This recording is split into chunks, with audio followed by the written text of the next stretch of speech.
This program is proudly brought to you by LateNightMedia.com for all your podcasting, comedy writing, and hot steaming pod needs. LateNightMedia.com. Conscious wisdom, challenging our skeptical, critical thinking, digging deep into the dark and the light, and exploring the depths of our mind, body, and spirit. The podcast sprinkled with science, creativity, ageless wisdom, philosophy, and conspiracy. So be part of the discussion and get involved. Be part of the action of thinking and being the revolution. Be conscious with wisdom. Conscious wisdom, challenging our skeptical, critical thinking.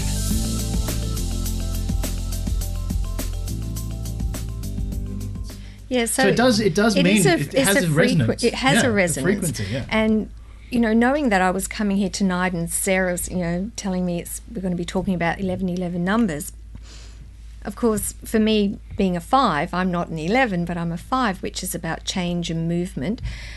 And I was asking internally guidance, so, you know, what is the 1111? How could I share that tonight? And what happened was I was out, and when I checked my phone, there was a message on my phone.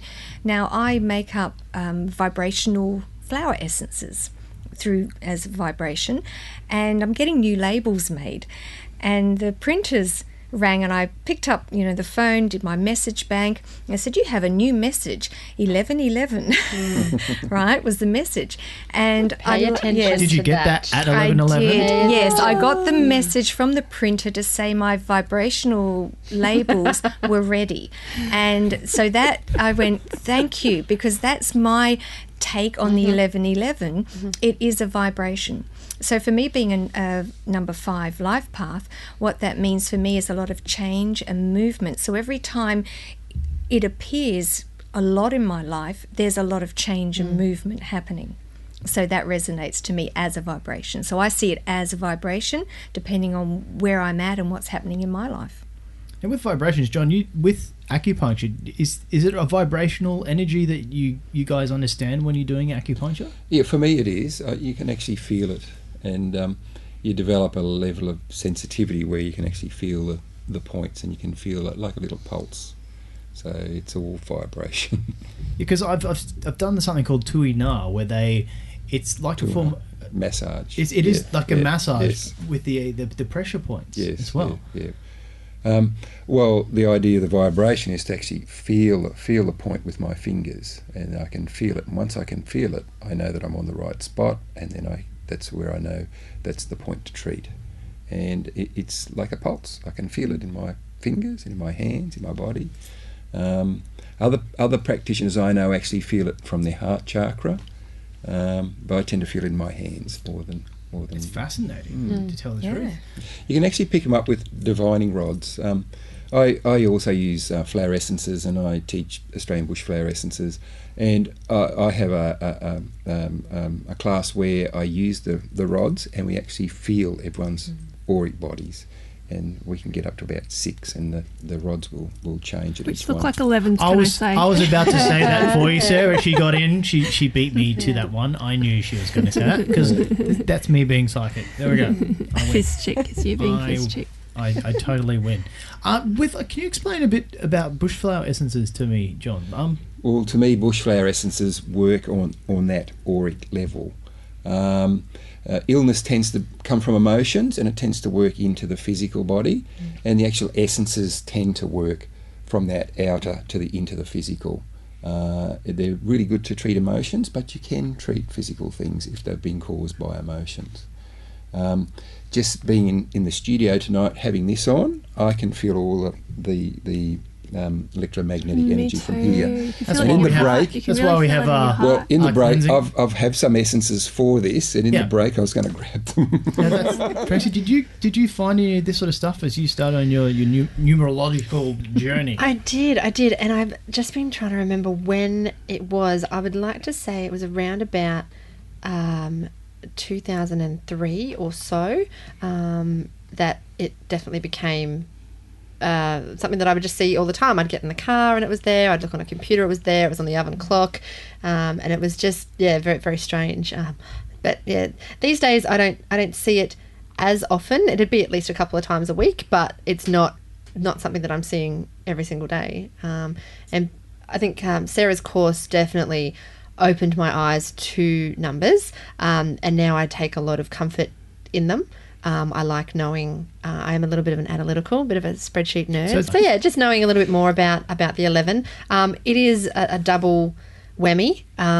It's so 2 1s. One's all about yourself, and then 1 and 1 together is all about 2. So it's very much a push-pull sort of relationship between yourself and others, and there's always that. So you're a bit conflicted.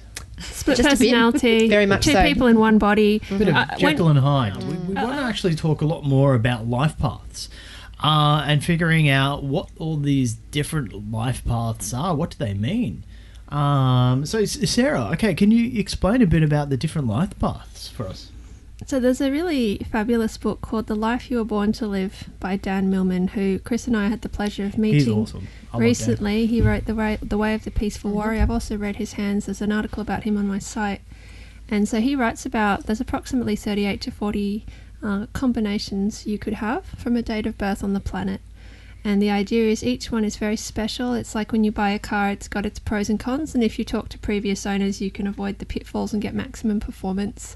And it's really that logical and that practical. So pretty much the life paths go from 1 to 9, or you can have the master ones, 11, 22, 33 or 44. It's incredibly simple to figure out. You can use a phone, calculator or pen. You just write your date of birth down with all the zeros. And if you make sure you put the 19 in front of the year, and you just add it up left to right. So if the sum adds up to 10, we reduce that to a 1. Kris here is a 1.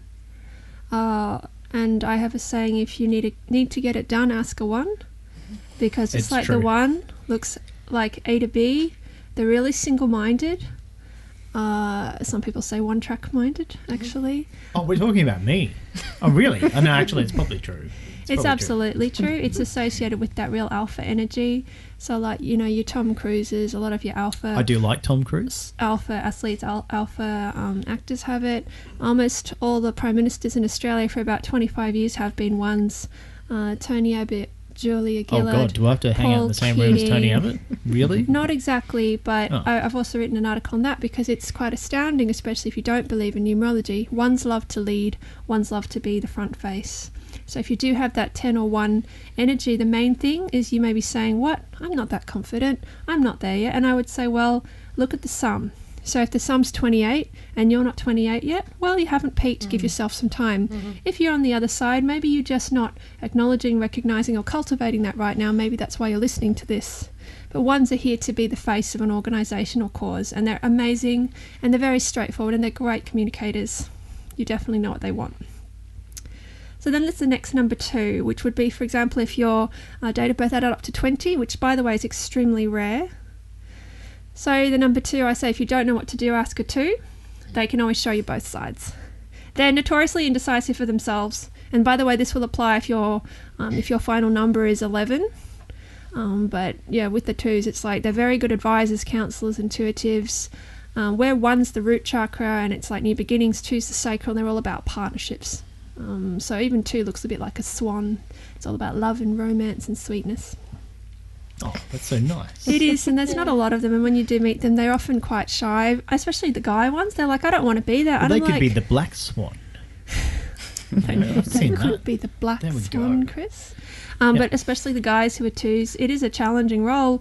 Think of like is it Prince Philip, Queen's husband? He's a 2, and what a position, right? He's one of the highest ranked 2s in the world. So it's a challenging position for a man, but the ones who do have it, they often have quite amazing partnerships. Then you have the number 3. So say you're... I know this one. Can I say it? It looks like lips. It does. The 3 looks like the communicator. It's the solar plexus, because these people have the guts to say what no one else says, but they're all thinking. They are like the whistleblowers. Australia is a 3 country, and let's face it, we're all pretty mouthy. Yeah, we all speak our minds. Oh, yeah. So with the 3, I say if you want company, ask a 3. They love to party. They're definitely driven more by inspiration, pleasure and change than study, work and, long hours. So they're not really lovers of routine. They do like to make up their own lives and rules. then you've got 4s. And so when you get to 4s, this is one of the power chakras. It's the heart. 4th chakra is the heart. So the first thing you know, those people are very heartfelt. And especially the children are very unusual when they're 4s. They need to be touched. Mm-hmm. They're very, very physical children. When they're angry, they throw themselves around. Yep. So it's those kids. They're those kids. The 1s are the ones who run off. The 2s are the ones who like help you to do the shopping. The 3s are the ones who just keep talking in the car the whole time. Yeah. And the 4s are the ones, especially when they're upset, they need to be touched. If you had one of these, like one of each of these kids, you'd go completely nuts, yeah? Not if you knew numerology, or even if you're intuitive, you don't need to know numerology. But so if you want to know the score, ask a 4. So 4s know stuff about people. Right, Richard? He's right out the back. Hey, Richard. And they just know stuff because Richard's a 4. They're coming from the heart, and they can read a heart. You know what I mean? They can read someone's heart. They can read someone's intentions. A lot of them actually then go on to do, for example, sport entrepreneurship, because they're really very good at reading people. And they're a little bit more stable than some of the other numbers and a bit more persevering and patient. Mm-hmm. So someone like, I know I've skipped a few other people, but like an Oprah Winfrey is like a 4. Really heartfelt, really real, kind of like open. So then you've got someone like Caroline, 5. You know, if your life path added up to a 5. So I say, if you want to feel alive, find a 5, because they are the rebels. We'll ask Richard, do you feel alive? He does. Every single day. Yeah. So fives don't really age. In fact, they often look really young. And you're looking at people such as... So I missed the 3. The 3 would be someone like an Audrey Hepburn, you know, beautiful, charming, popular. 4 would be like an Oprah Winfrey, very steady, down to earth. 5, like an Angelina Jolie. They're sexy, they're charismatic, and you cannot put them in a box. Big lips. She should be a 3. She's probably got some 3 energy, because I think she's a 32-5, so she's got that. Well, there's the lips. And the 2 is the sex appeal. So the 32-5, which I think Caroline is too, they do pretty well actually in entertainment, as an example, or like a J.K. Rowling. And so what it is they defeat convention. If you are a 5, or you know a 5, often they have masks. You know, in one place they're actually quite outrageous, and in another actually they can seem quite normal. I mean, it does take. And then they like stab people, and you're like, "Oh, she's a 5." I knew that. I should have known this was coming. I witnessed. They actually can be incredibly gentle souls, because 5's the throat chakra, and actually they often struggle to be taken seriously. They actually spend a lot of their life trying to find their voice, because they actually tend to be absorbed into other people's issues. They're actually quite supportive energy. But like, if you want to feel alive, ask a 5. Like, you know what I mean? They will. They're always willing to try new things. They're probably one of the most unconventional people, and they love to travel. So if every time you go on those Kontiki tours, they'll be all 5s.